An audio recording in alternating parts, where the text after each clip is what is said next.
감사드리며 예수님의 이름으로 기도합니다. 아멘. 하나님 말씀 요한복음 5장입니다. 요한복음 5장 1절에서 18절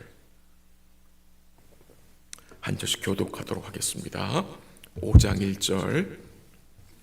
그 후에 유대인의 명절이 되어 예수께서 예루살렘에 올라가시니라. 예루살렘에 있는 양문 곁에 히브리 말로 베데스다라 하는 못이 있는데 거기 행각 5이 있고 그 안에 많은 병자, 맹인, 다리 저는 사람, 혈기 마른 사람들이 누워 물의 움직임을 기다리니 이는 천사가 가끔 못에 내려와 물을 움직이게 하는데 움직인 후에 먼저 들어가는 자는 어떤 병에 걸렸는지 낫게 되미러라. 거기 38에 된 병자가 있더라. 예수께서 그 누운 것을 보시고 병이 벌써 오래된 줄 아시고 이르시되 내가 낫고자 하느냐. 병자가 대답하되 주여 물이 움직일 때에 나를 못에 넣어주는 사람이 없어 내가 가는 동안에 다른 사람이 먼저 내려가나이다. 예수께서 이르시되 일어나 내 자리를 들고 걸어가라 하시니 그 사람이 곧 나아서 자리를 들고 걸어가니라. 10절 유대인들이 병 나은 사람에게 이르되 안식일인데 내가 자리를 들고 가는 것이 옳지 아니하니라. 대답하되 나를 낫게 한 그가 자리를 들고 걸어가라 하더라 하니 그들이 묻되 너희 자리를 들고 걸어가라 한 사람이 누구냐 하되 고침을 받은 사람은 그가 누구인지 알지 못하니 이는 거기 사람이 많으므로 예수께서 이미 피하셨습니다. 그 후에 예수께서 성전에서 그 사람을 만나 이르시되 보라 내가 나았으니 더 심한 것이 생기지 않게 다시는 죄를 범하지 말라 하시니 그 사람이 유대인들에게 가서 자기를 고친 이는 예수라 하니라. 그러므로 안식일에 이러한 일을 행하신다 하여 유대인들이 예수를 박해하게 된지라. 예수께서 그들에게 이르시되 내 아버지께서 이제까지 일하시니 나도 일한다 하시매 유대인들이 이로 말미암아 더욱 예수를 죽이고자 하니 이는 안식일을 범할 뿐만 아니라 하나님을 자기의 친 아버지라 하여 자기를 하나님과 동등하게 삼으심이라. 아멘. 오늘 본문은 예수님이 행하신 세 번째 표적입니다. 세 번째 표적. 예수님께서 유대인의 명절이 있어서 예루살렘으로 올라가셨습니다. 그날이 안식일이었습니다.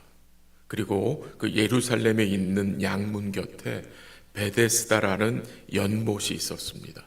그리고 거기에는 행각 5이 지어져 있었는데 그 안에 많은 병자들이 있었습니다. 오늘 본문에 보니까 맹인과 다리 저는 저들과 혈기 마른 자들이 있었다고 했습니다. 이렇게 많은 병자들이 그곳에 모여 있는 이유가 있는데 그 이유가 4절에 나옵니다. 4절 읽어볼까요? 시작. 이는 천사가 가끔 못에 내려와 물을 움직이게 하는데 움직인 후에 먼저 들어가는 자는 어떤 병에 걸렸든지 낫게 되미러라. 그 당시 사람들 사이에는 이 베데스다 연못의 물이 움직일 때에, 물이 동할 때에 제일 먼저 그 물에 들어가는 자의 병이 낫는다는 미신적인 생각을 가지고 있던 것입니다. 그러니까 속고 있는 것입니다. 그래서 여러 지역에서 환자들이 모여든 것입니다. 그래서 물이 움직이기를 기다리고 있어요. 서로 먼저 그 연못에 들어가려고 경쟁하며 눈에 불을 켜고 있는 것입니다. 오늘 본문에 언급된 38년 된 이 병자, 그가 무슨 병을 앓고 있는지는 말하지 않지만 아마 그가 침상에 누워 있었기 때문에 중풍병에 걸린 것으로 우리는 생각할 수 있습니다. 근데 이 38년 된 병자는 그 아무 치유의 능력이 없는 베데스다 연못에 소망을 두고 살아가는 불쌍한 사람입니다. 그 연못에 물이 동한다 할지라도 이 병자는 들어갈 수가 없습니다. 가장 먼저 움직이질 못하잖아요. 만약 물이 동한다 해도 여러 사람이 그 사람의 침상을 들고 가야 되는데 그런 처지가 아니에요. 근데 이런 불쌍한 병자를 주님이 찾아오셨어요. 소망 없고 절망 가운데 있는 이 병자를 주님이 찾아오셨어요. 그래서 뭐라고 말씀을 하세요? 내가 낫고자 하느냐? 내가 낫고자 하느냐? 병자들이 가장 듣고 싶은 말 아니겠습니까? 내가 낫고자 하느냐? 근데 그 질문에 이 병자가 뭐라고 대답을 했습니까? 7절 한번 읽어볼까요? 7절 다 같이 시작. 병자가 대답하여 주여 물이 움직일 때에 나를 못에 넣어주는 사람이 없어 내가 가는 동안에 다른 사람이 먼저 내려가나이다. 주님이 이 사람에게 내가 낫고자 하느냐라고 물었을 때에 네, 낫고 싶습니다. 주님 저를 고쳐주십시오. 주님 저를 불쌍히 여겨주십시오라고 대답하는 것이 옳은 대답 아닙니까? 근데 이 병자는 뭐라고 말합니까? 물이 움직일 때에 나를 물에 넣어줄 사람이 없어서 아직까지 고통 중에 있다고 하소연을 합니다. 여기서 우리가 뭘 볼 수 있습니까? 이 병자는 아직까지 어디에 소망을 두고 있습니까? 그 연못에 소망을 두고 있습니다. 주님이 바로 자기 앞에 찾아오셨는데, 주님이 자기 곁에 계시는데 그 주님께 소망을 두지 못하고 여전히 그 연못에 소망을 두고 있습니다. 이 병자는 주님께 무엇을 구합니까? 물이 움직일 때에 나를 좀 도와서 나를 좀 그 연못에 넣어달라고 주님께 요청을 합니다. 이 병자의 모습에서 우리가 무엇을 깨달을 수 있습니까? 죄로 타락한 인간의 그 비참한 영적 상태, 그 영적 무지함을 우리는 볼 수 있습니다. 이 병자의 모습이 우리의 옛 모습을 또한 반영해 주는 것입니다. 우리 역시 스스로 일어나지 못한 자들 아니었습니까?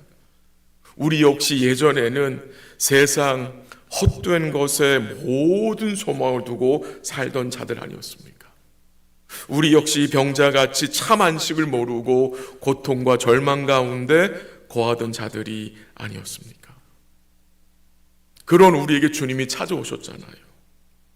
그런 병자에게 주님이 찾아오셔서 뭐라고 말씀을 하십니까? 8절입니다. 시작. 예수께서 이르시되 일어나 내 자리를 들고 걸어가라 하시니. 일어나 내 자리를 들고 걸어가라. 이것은 주님의 절대 명령입니다. 주님이 이렇게 말씀하시자 지난 38년 동안 한 번도 일어나 보지 못하고 한 번도 걸어보지 못한 이 병자가 어떻게 됩니까? 회복이 됩니다. 주의 말씀의 능력으로 이 병자가 나음을 얻어서 스스로 일어나 자리를 들고 걸어갔습니다. 어떻게 이 병자가 나음을 얻은 것입니까? 이 병자가 믿음의 고백을 했기 때문이 아닙니다. 이 병자는 여전히 예수님이 아닌 다른 것에 소망을 두고 있었을 때에 주님이 그의 말씀의 능력으로 그를 고치신 것입니다. 주의 전적인 은혜가 이 병자에게 임한 것입니다. 그 주님이 이 병자를 고치신 후에 성전에서 만나서 놀라운 말씀을 하시는데 그 말씀이 14절입니다. 한번 14절 읽어볼게요. 시작. 그 후에 예수께서 성전에서 그 사람을 만나 이르시되 보라 내가 나았으니 더 심한 것이 생기지 않게 다시는 죄를 범하지 말라 하시니. 주님은 이 병자의 병만 고치신 게 아니라 이 병자의 목까지 해결하기 원하십니까? 죄입니다. 죄. 온전한 구원의 은혜를 베푸시기 원하시는 거죠. 죄를 범하지 말아라. 이 14절의 말씀은 단순히 네가 범죄하면 더 심한 병에 걸릴 거야 협박하는 것이 아니라 오랫동안 헛된 곳에 소망을 두고 죄 가운데 살았지만 이제 내가 나음을 얻었으니 죄를 멀리하기 위해서 나를 의지해라, 나를 붙들어라 라는 말씀을 하시는 것입니다. 주님은 이 병자를 위해서 쉬지 않고 일하십니다. 17절 한번 볼게요. 17절 시작. 예수께서 그들에게 이르시되 내 아버지께서 이제까지 일하시니 나도 일한다 하시네. 주님 뭐 하세요? 일하십니다. 무슨 일을 하신 것입니까? 쉬지 않고 우리를 구원하시는 일, 우리를 구원하시는 일입니다. 구원한 그의 백성들을 심령 속 일하셔서 죄를 멀리하게 하시는 일, 의의 길로 행하게 하시는 일, 우리를 거룩하게 세우고 하시는 일, 쉬지 않고 하시잖아요. 내 아버지께서 일하시니 나는 아직까지 일한다, 나도 일한다. 이 일을, 구원의 일을 하시는 거예요. 우리 역시 주의 말씀의 능력으로, 주의 일하심의 결과로 구원받은 자들 아닙니까? 주의 전적인 은혜로 우리가 주님을 알게 되었고 또 구원의 은혜를 받게 된 자들 아닙니까? 오늘 본문에 보면은 그 연못가에 많은 병자들이 있었습니다. 근데 주님이 이 병자를 택하셔서 그에게 주의 은혜가 임하게 하셨습니다.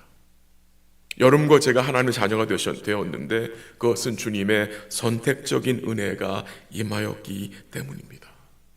그래서 이 교회라는 것은요, 주님의 은혜를 입은 자가 모이는 곳이에요. 주님의 은혜를 입은 자가. 그래서 우리 자랑을 할 수 있는 곳이 아니죠. 자랑되어져야 할 것은 오직 뭡니까? 우리 주의 은혜입니다. 이 병자, 주님께 뭐라 그랬습니까? 나 좀 도와주세요. 이 물이 동할 때에 나 좀 저 연못에 넣어달라고 간구한 자인데, 참 엉뚱한 것을 간구한 자인데 주님은 상상하지 못한 은혜를 이 병자에게 베풀어 주셨습니다. 이 병자에게 주님의 과분한 은혜가 임한 것입니다. 마찬가지 우리도 똑같지 않습니까? 우리에게 어떤 은혜가 임했습니까? 정말 주의 과분한 은혜가 임한 것입니다. 우리의 부족한 간구에도 불구하고 우리 주님은 넘치는 은혜로 우리에게 은혜를 베풀어 주신 것입니다. 우리가 주님의 은혜로 주를 믿고 난 후에도 우리의 간구는 참으로 부족할 때가 많지 않습니까? 그러나 우리 주님은 우리의 부족한 간구를 마다하지 않으시고 그의 백성들에게 풍성한 은혜를 베풀어 주셨습니다. 그 내용을 사도 바울이 증거했어요. 에베소 3장 20절에 한번 들어보십시오. 우리 가운데서 역사하시는 능력대로 우리가 구하거나 생각하는 모든 것에 더 넘치도록 능히 하실 이에게 영광을 돌린다고 했어요. 우리가 구하고 생각하는 모든 것에 더 넘치도록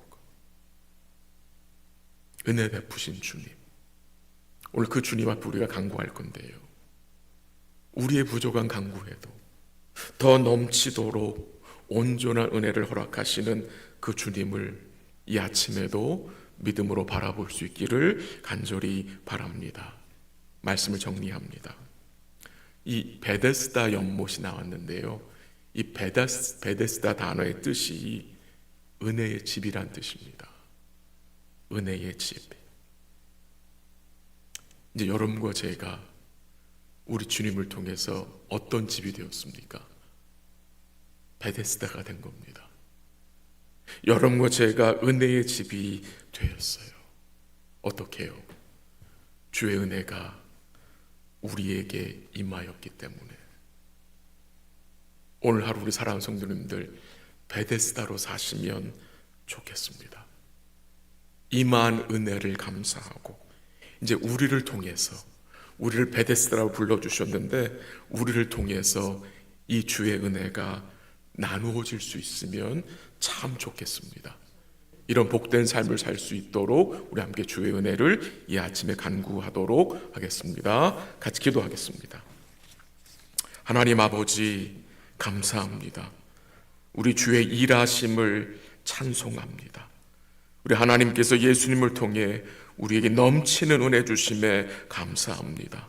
과분한 은혜 주심에 감사하고 오늘 하루도 우리가 하나님의 베데스다로 살기 원합니다. 은혜의 집들로 세우셨으니 우리를 통해서 베푸신 은혜가 증거되어지며 드러날 수 있도록 인도하여 주시옵소서.